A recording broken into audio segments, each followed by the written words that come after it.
Bagaimana cara berhenti menyesali keputusan yang telah dibuat? Berarti keputusannya dianggap salah, keputusannya tidak menguntungkan, keputusannya mungkin berdampak hal-hal yang tidak menyenangkan. Menyesali yang sudah terjadi itu adalah suatu sikap yang salah. Kalau penyesalan itu membuat kita lemah, kalau penyesalan itu membuat kita jadi diam, kalau penyesalan itu membuat kita meninggalkan kebaikan, kalau penyesalan itu membuat hati kita menjadi lemah, ya kalau penyesalan itu membuat kita menjadi suntuk, penyesalan itu membuat kita menjadi meriang, ya, menjadi nggak enak semua badannya.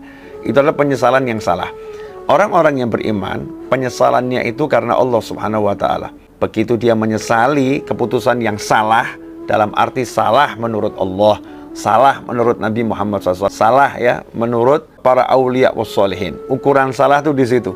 Jadi salah bukan menurut orang, bukan salah menurut kata fulan, bukan salah menurut kata dia, bukan salah menurut hasil. Kadang-kadang keputusan yang benar menurut Allah Ta'ala, menurut Nabi Muhammad SAW, ya kadang-kadang hasilnya itu nggak enak tampaknya ya. Di awal hasilnya nggak enak, hasilnya tidak menyenangkan.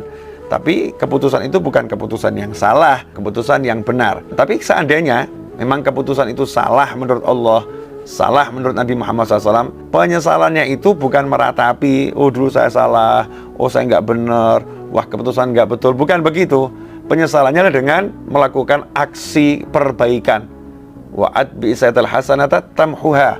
Begitu disabdakan oleh Nabi Muhammad SAW. Lakukan kebaikan setelah engkau sebelumnya melakukan keburukan, maka kebaikan itu akan menghapus keburukan tersebut. Maka kalau kita mengambil keputusan yang salah menurut Allah Ta'ala, perbaikannya adalah dengan minta ampun, bertobat pada Allah Ta'ala, dan melakukan banyak kebajikan, aktivitas yang positif menurut Allah dan Nabi Muhammad Sallallahu Alaihi Wasallam. Kalau itu kita lakukan, maka kita sudah dikatakan berhenti menyesali keputusan yang salah. Berhentinya itu dengan melakukan amal kebajikan, dengan melakukan kebaikan. Kemudian bagaimana cara bangkit dari putus asa hidup? Putus asa itu karena asanya nempelnya salah. Harapannya, asa atau harapan itu digantungkan pada tempat yang salah. Karena gantungannya itu lemah, maka putus. Kalau udah gantungannya lemah, putus, jatuh yang nggak enak. Ya, bergantunglah kepada yang nggak akan putus, mustahil putus. Bergantunglah kepada yang nggak akan lemah, yang mustahil lemah. Bergantunglah kepada yang maha kuat, bergantunglah kepada Allah Subhanahu wa Ta'ala. Bersandar pada Allah Subhanahu wa Ta'ala, mengandalkan Allah Subhanahu wa Ta'ala.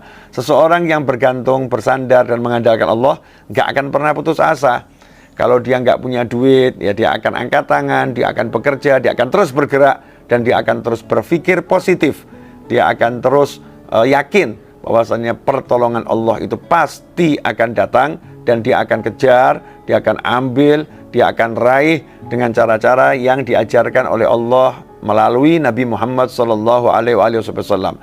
Tapi seseorang yang mengandalkan kawannya, mengandalkan relasinya, mengandalkan pemikirannya, mengandalkan dirinya, mengandalkan kemampuannya, mengandalkan makhluk-makhluk Allah Subhanahu wa Ta'ala, tanpa mentautkannya pada Allah yang Maha Kuasa, tanpa menghubungkannya pada Allah yang Maha Kuasa, maka ia akan diuji dengan kehilangan sandarannya. Dia akan diuji dengan hancurnya sandarannya, yaitu makhluk-makhluk tersebut, sehingga ia pun akan jatuh, dia menjadi rapuh, dia menjadi tidak nyaman, dia tidak senang, hidupnya jadi nggak karu-karuan, dan lain sebagainya.